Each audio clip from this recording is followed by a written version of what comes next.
Bonjour à tous et à toutes.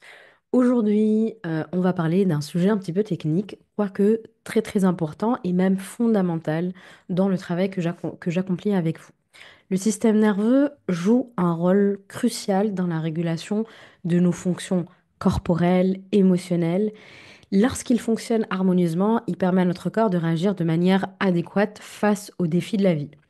Mais en cas de stress chronique, coucou la société actuelle, je pense que c'est un sujet qui concerne quasiment 100% de la société. En cas de traumatisme aussi non résolu ou de mode de vie déséquilibré, idem, ça concerne beaucoup, beaucoup de personnes. Ce système peut devenir dérégulé avec des conséquences néfastes pour notre bien-être physique, mental, émotionnel, comme tu peux t'en douter. Bonjour, je suis Zainab, coach thérapeute dans le trauma, surtout trauma d'enfance et transgénérationnel et facilitatrice de breathwork trauma informé. Aujourd'hui, je vais t'inviter à explorer ce qu'est un système nerveux dérégulé, comment il affecte notre santé et pourquoi c'est très important de prendre soin de cet aspect. On va d'abord expliquer un petit peu ce que c'est qu'un système nerveux dérégulé. Je ne vais pas trop rentrer dans le détail, mais un minimum de physiologie est nécessaire quand même. Le système nerveux humain, il va se composer de deux grands axes. On va avoir le système nerveux central d'un côté, qui va inclure le cerveau et la moelle épinière, et de l'autre, nous aurons le système nerveux périphérique, qui va relier le reste du corps au système nerveux central et dans lequel nous allons retrouver le système nerveux autonome, le fameux SNA, système nerveux autonome, qui va comprendre le système, entre autres, hein, qui va comprendre le sympathique et le parasympathique. Le système nerveux régule nos fonctions vitales, nos réponses émotionnelles et nos comportements.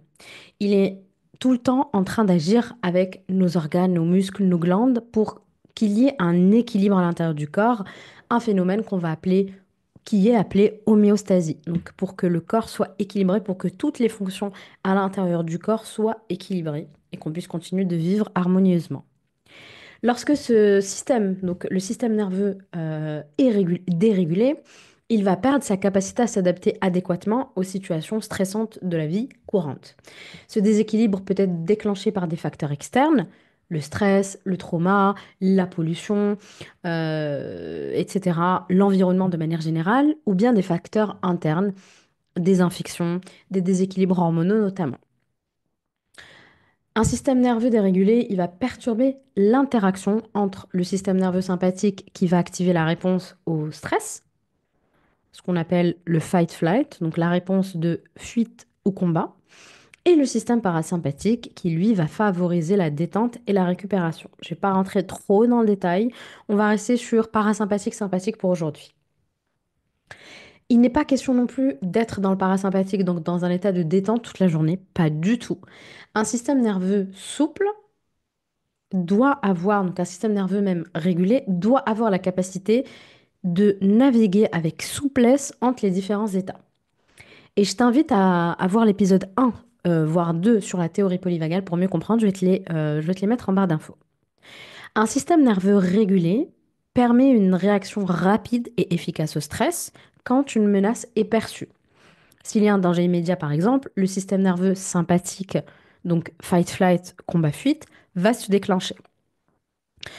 Le rythme cardiaque va s'accélérer, la respiration deviendra plus rapide, il y aura une mobilisation d'énergie pour pouvoir courir, par exemple, fuir. Par contre, une fois que la menace est passée, un système nerveux régulé va activer le système parasympathique ventral qui va favoriser la récupération pour que l'organisme puisse revenir à un état de calme et de repos. Donc ça fait comme ça. Voilà, ça monte, ça descend, ça monte, ça descend, ça monte, ça descend. Donc la régulation du système nerveux, c'est être réactif quand c'est nécessaire, mais en même temps être capable de retourner à l'état de calme quand la situation est terminée. Donc je navigue à travers ces moments d'intensité avec souplesse et flexibilité sans me retrouver coincé dans un état de stress ou d'anxiété prolongé permanent. Donc tu comprends bien que le problème, c'est quand on est figé dans un état sans pouvoir retrouver l'équilibre. Soit on est dans un état de fight-flight, soit on est dans un état de figement freeze. Regarde vraiment l'épisode sur la théorie polyvagale pour bien comprendre les états du système nerveux. Qu'est-ce qui peut causer le dérèglement du système nerveux? Donc là, on a parlé de qu'est-ce qu'un système nerveux dérégulé ou qu'est-ce qu'un système nerveux régulé et qu'est-ce qui cause cette dérégulation? Avant de te parler des symptômes, tu vas voir comment ils peuvent être très nombreux et variés. Je vais parler des causes qui, elles aussi, peuvent être très nombreuses. Le système nerveux peut se déréguler pour plusieurs raisons. Tout d'abord, la raison numéro une, c'est le stress chronique. Lorsque nous sommes soumis à un stress constant, que ce stress vienne du travail, des finances, des relations et même environnemental, et ça c'est quelque chose de plus en plus important, le stress environnemental, le système nerveux reste surstimulé tout le temps, ce qui va entraîner une production continue d'hormones du stress, cortisol notamment, et ce qui va induire une inflammation de bas grade aussi. Il y a les traumas aussi, donc les traumas de manière générale, des événements traumatiques non résolus, des abus, des pertes, des peurs profondes peuvent déréguler, peuvent perturber la régulation du système nerveux. Il y a aussi les mauvaises habitudes de vie. C'est pour ça que quand je travaille avec mes clients, je leur recommande toujours de partir voir un naturopathe compétent, qui sache de quoi il parle. Le manque de sommeil, une alimentation déséquilibrée, la sédentarité, l'abus de substances comme l'alcool, la caféine, le tabac, etc. Le sport à outrance, surtout chez les femmes, etc., etc., sont des facteurs qui épuisent le système nerveux. Il y a aussi quelque chose d'important et qui devient de plus en plus important depuis 2020, on va dire, on en parle de plus en plus souvent, ce sont les infections, les maladies chroniques. Certaines pathologies, notamment celles affectant le système nerveux, immunitaire ou endocrinien, pardon, peuvent interférer avec la régulation nerveuse. Beaucoup de maladies, on parle de Covid long par exemple, Lyme, mononucléose, la CEP, etc., etc. Comment est-ce que je peux reconnaître un système nerveux qui est dérégulé? Il y a énormément de symptômes et ça va vraiment varier d'une personne à une autre. Mais certains signes sont fréquents et communs et je les ai regroupés sous 10 items, ce qui reste déjà énorme. Restez avec moi pour voir un petit peu l'étendue des dommages que peut avoir un système nerveux dérégulé. Tout d'abord, l'anxiété constante.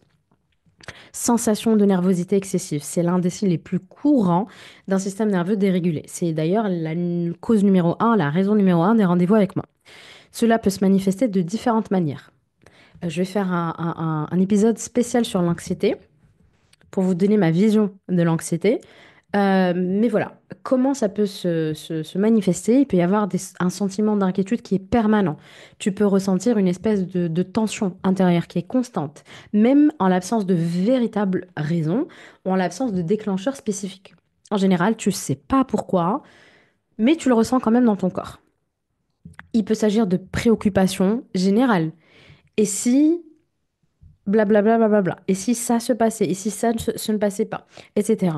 Ou d'une anticipation très exagérée des problèmes à venir. Donc on est dans l'anticipation, on exagère tout, et il y a une espèce d'inquiétude qui est tout le temps là. Ensuite, il y a l'hypervigilance. Comment ça se manifeste? Ton esprit et ton corps, ils sont tout le temps en état d'alerte, ils sont prêts à réagir au moindre stimulus. Tu es d'ailleurs particulièrement sensible au bruit, aux lumières, au mouvement, ce qui peut être épuisant mentalement. Donc il va y avoir un bruit et tu vas sursauter par exemple. Ça, c'est vraiment le truc le plus fréquent. Il y a de l'agitation physique, une sensation d'agitation dans le corps, comme si tu avais du mal à rester immobile. Ça peut inclure des tremblements, des jambes qui bougent sans cesse, une incapacité à trouver une position confortable. Le syndrome des jambes sans repos, par exemple, où vous avez déjà vu quelqu'un, ou vous le faites vous-même, vous asseoir dans un bureau et avoir les jambes qui bougent tout le temps. Les enfants, par exemple, il y a beaucoup d'enfants qui ont des TDAH, par exemple, avec hyperactivité, qui peuvent avoir ce type de syndrome. Le rythme cardiaque peut être élevé ou peut être irrégulier. Tu peux ressentir des palpitations, un cœur qui bat rapidement, des espèces de pics d'anxiété ou bien le rythme cardiaque qui va s'accélérer soudainement. Ces symptômes sont souvent déclenchés par une activation excessive du système sympathique. Je précise quand même qu'il y a besoin de vérifier avec ton cardiologue que physiquement le cœur va bien avant de pouvoir dire que c'est lié à de l'anxiété. Donc, s'il vous plaît, gardez votre bon sens Et tous les symptômes que je vais vous citer peuvent avoir une raison physiologique qu'il est important d'éliminer avant de pouvoir parler d'anxiété. Il y a les pensées envahissantes aussi. Donc, tu vas te retrouver pris dans des espèces de boucles de pensées anxieuses, intrusives qui vont tourner, tourner, tourner en rond avec une difficulté de les interrompre. Ces pensées peuvent être complètement irrationnelles ou elles sont amplifiées et elles sont impossibles, très difficiles à ignorer. Une anxiété qui est prolongée peut conduire à plein d'autres symptômes, comme l'épuisement, des troubles digestifs, des problèmes de sommeil, ce qui exacerbe encore plus la dérégulation du système nerveux. C'est une espèce vraiment de cercle vicieux qui s'installe. Donc ça, c'était pour l'anxiété numéro un. Deuxièmement, la fatigue chronique peut être un symptôme d'un système nerveux dérégulé. Et quand je parle de fatigue, c'est même après une bonne nuit de sommeil. Tu vas te sentir constamment fatigué, même si tu es en vacances, même si tu te reposes, ou tu vas ressentir vraiment une difficulté à démarrer ta journée ou à maintenir une énergie stable tout au long de celle-ci. Tu vas avoir une sensation de lourdeur dans le corps, comme si chaque tâche te demandait un effort surhumain. La fatigue, elle est physique d'ailleurs et mentale aussi, hein. Ton énergie va fluctuer, donc tu as des espèces de pics et des espèces de chutes d'énergie imprévisibles, souvent liées à une activation excessive de ton système nerveux. Par exemple, une montée d'énergie le soir alors que tu es censé être fatigué, suivi d'un boum, épuisement brutal. La récupération est aussi très difficile. Une simple tâche peut sembler épuisante. On prend plus de temps que d'habitude, on procrastine. Il y a des envies de dormir très fréquentes, de faire des siestes, etc. Tu peux avoir aussi la sensation d'être complètement vidé émotionnellement, physiquement, après une situation stressante. Là aussi, gardez votre discernement parce que la fatigue, c'est un symptôme de énormément de maladies. Une hypothyroïdie, Lyme, le syndrome de la fatigue chronique, etc., etc. Donc, encore une fois, on garde son discernement avant de parler de système nerveux dérégulé. Et souvent, si on a une hypothyroïdie, on peut avoir aussi un système nerveux dérégulé. Si on a Lyme, également. Si on a syndrome de fatigue chronique, également. Donc, même quand il y a une cause physiologique, c'est important aussi de prendre l'aspect régulation du système nerveux dans la plupart des cas. Donc, on a dit anxiété, fatigue chronique, trouble du sommeil, c'est le troisième item dont je vais te parler. L'insomnie, les réveils fréquents. Tu as des difficultés à t'endormir, même si tu es fatigué. Tu as des réveils fréquents au milieu de la nuit, souvent avec des pensées intrusives, une sensation d'agitation, la roue du hamster que tu n'arrives pas à désactiver. Ton sommeil, il n'est pas réparateur. Tu peux dormir 10 heures, mais tu te réveilles toujours fatigué, comme si ton corps n'avait jamais récupéré. C'est lié à la fatigue, donc l'item 2 sur la fatigue dont je viens de parler.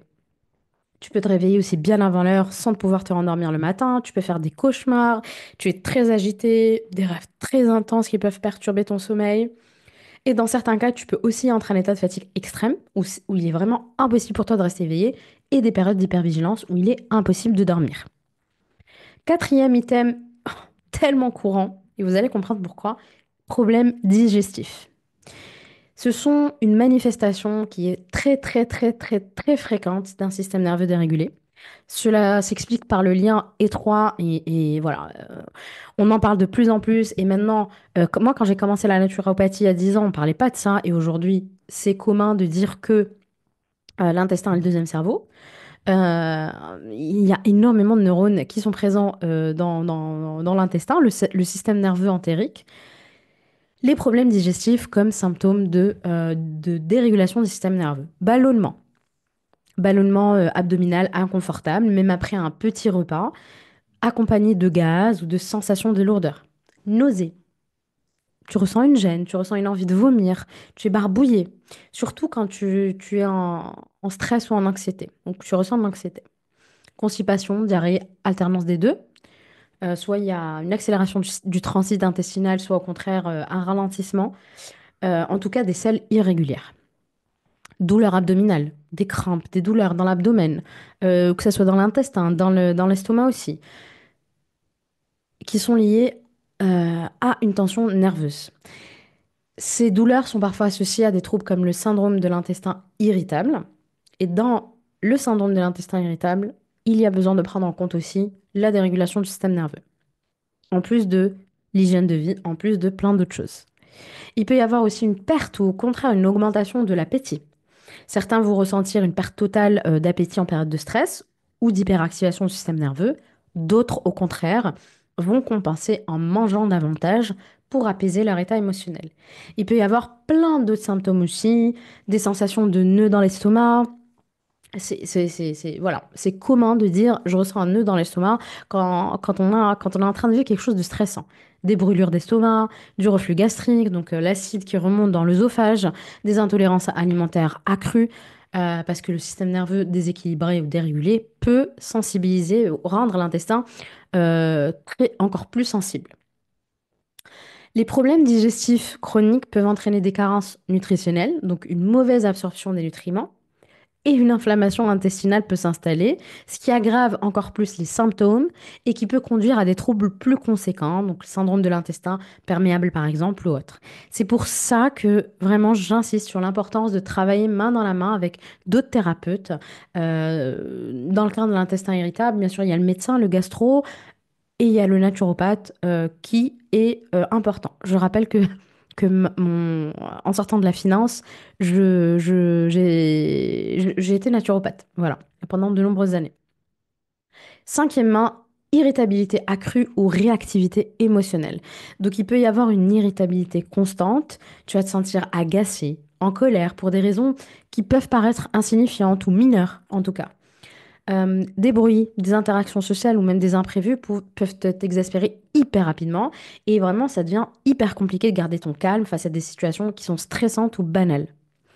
Tu peux aussi réagir de manière complètement disproportionnée à certaines situations. Tu peux pleurer, crier, être frustré mais de manière très intense et tes émotions semblent hors de contrôle avec des hauts et des bas très intenses. Ça aussi, c'est une raison. On m'appelle souvent pour ça. Une petite critique, un conflit peut vraiment, tu peux en faire quelque chose de très amplifié alors que c'est juste ton système en fait nerveux, ta fenêtre de tolérance qui n'a pas eu la capacité de gérer ça.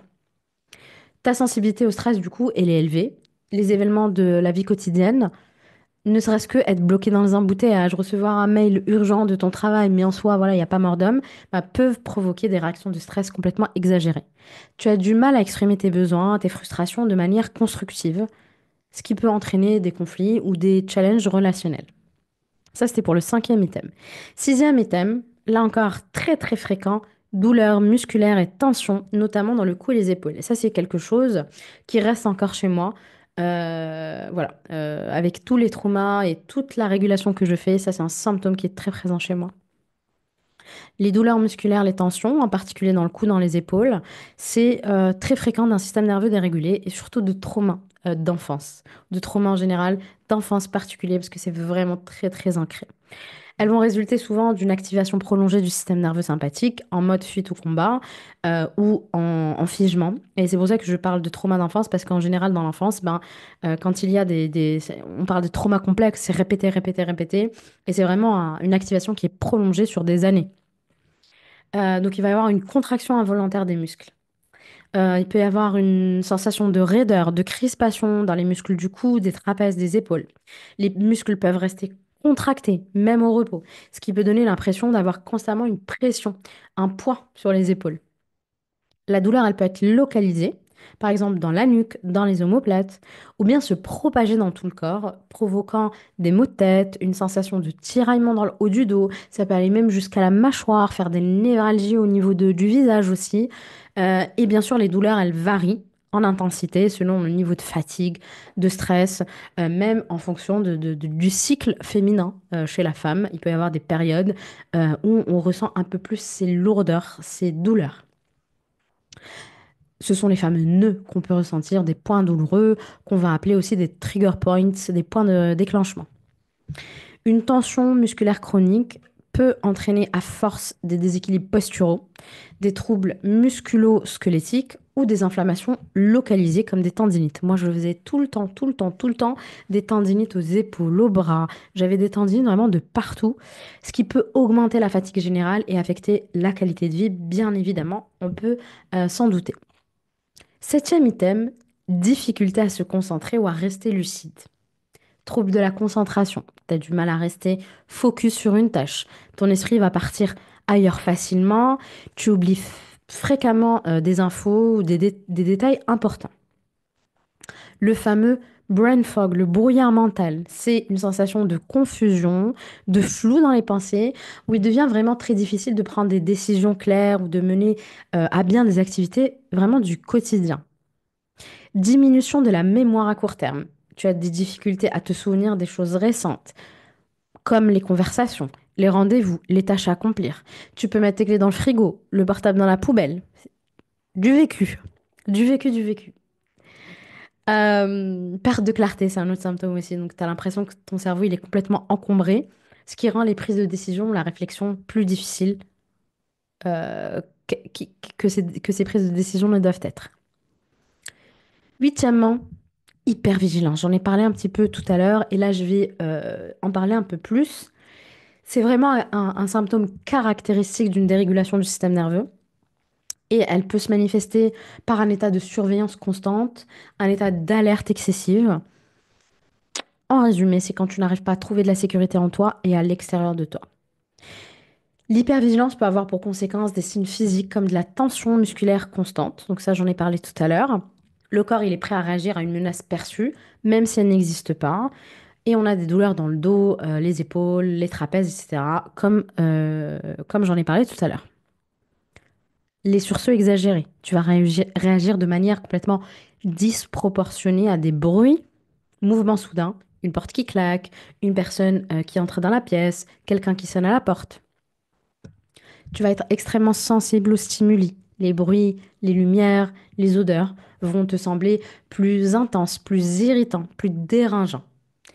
Et cela peut rendre aussi certains environnements, par exemple la foule, les lieux bruyants, les métros, ce genre de choses, complètement insupportables pour toi. Un autre symptôme est la difficulté à se détendre, l'incapacité à se détendre. Même dans un environnement sûr, calme et d'apparence sécure, tu as du mal à relâcher la tension. Tu es constamment prêt à agir. Vraiment, tu es sur le qui-vive et tu vas d'ailleurs avoir des difficultés à t'endormir. Parfois, il y a plein de personnes qui ont du mal à lâcher prise pour s'endormir. Ça peut rentrer dans ce cas de figure de difficulté à se détendre, ce symptôme d'hypervigilance en cas de système nerveux dérégulé. Tu es méfiant constamment. Tu peux t'attendre au pire, avoir une peur irrationnelle, que quelque chose de négatif se produise, même si tu n'as aucune preuve concrète. En gros, tu as l'impression qu'un tigre va te sauter dessus à tout moment. Neuvièmement, quelque chose qui revient fréquemment, notamment chez les mamans que j'accompagne, tu n'arrives pas à faire pause. Tu n'arrives pas à prendre du temps pour toi, à t'arrêter et faire une pause te stresse complètement. Que, que ferais-tu si tu te retrouvais avec toi-même et que tu n'avais rien à faire? Si je te pose la question, comment ton corps réagit? Ça peut se manifester par une incapacité à se détacher des responsabilités ou des pensées stressantes, même quand tu as l'occasion. Donc, tes enfants ne sont pas là, ça tourne, ça tourne, ça tourne. Hyperactivité mentale, tu as du mal à arrêter ton cerveau, même quand physiquement tu es au repos. Les pensées vont se bousculer, tu vas pas pouvoir te déconnecter de ton travail, des préoccupations personnelles, tu vas t'inventer des problèmes aussi. Tu culpabilises pendant les pauses. Tu essaies de faire une pause, tu ressens souvent de la culpabilité, de l'anxiété, comme si tu devais constamment être productif. C'est ce qu'on peut appeler aussi l'anxiété ambitieuse. Je ferai un épisode sur ça. Difficulté à se détendre. Même quand tu t'accordes un moment de calme, il y a quelque chose qui t'agite, il y a quelque chose qui va te tendre. Tu es incapable de profiter pleinement de la détente. Cela va se traduire par une incapacité à savourer un moment de tranquillité, une balade, un massage ou une pause café par exemple. Ce symptôme est un indicateur d'un système nerveux qui est constamment en sollicitation et qui est incapable de se réguler, de se reposer. Et ça va entraîner une espèce de cercle vicieux de stress, d'irritabilité, d'épuisement. Donc prendre des pauses régulières et s'accorder des moments de répit va être fondamental pour établir l'équilibre. Dixièmement, je vais parler des divers autres symptômes, parce qu'il y en a vraiment énormément. Les symptômes physiques, on peut parler aussi de problèmes respiratoires, de respiration rapide, superficielle, d'hyperventilation, de sensation de ne pas pouvoir reprendre son souffle, d'oppression dans la poitrine. Tous les symptômes que je vais vous citer, attention, disclaimer, on voit d'abord avec son médecin, s'il vous plaît, hein. C'est pas parce que vous vous retrouvez dans certains symptômes que c'est votre système nerveux, que c'est votre anxiété. Donc, s'il vous plaît, allez voir des médecins. N'arrêtez surtout pas votre traitement. La régulation du système nerveux, de toute façon, est un complément de tout ça. Ok? Le plus important, c'est de voir la cause physiologique, la cause physique avec son médecin. J'insiste vraiment. Il peut y avoir une sensibilité accrue aux stimuli aussi, une intolérance au bruit, donc ça j'en ai parlé un petit peu, les lumières, les environnements qui surstimulent, avoir des réactions disproportionnées à des événements ou des choses vraiment très mineures. Troubles hormonaux, notamment chez les femmes, des troubles de l'irrégularité menstruelle, des symptômes liés au cortisol élevé ou bas, comme une prise de poids abdominale, faiblesse musculaire, voilà, plein d'autres symptômes physiques. Il peut y avoir des sensations d'engourdissement, de fourmillement, une sensation de boule dans la gorge, euh, une sensibilité accrue aux infections, des rhumes fréquents, des maux de gorge, etc. Et une réaction et des réactions allergiques ou inflammatoires qui sont exacerbées. Eczéma, douleurs articulaires, etc., etc.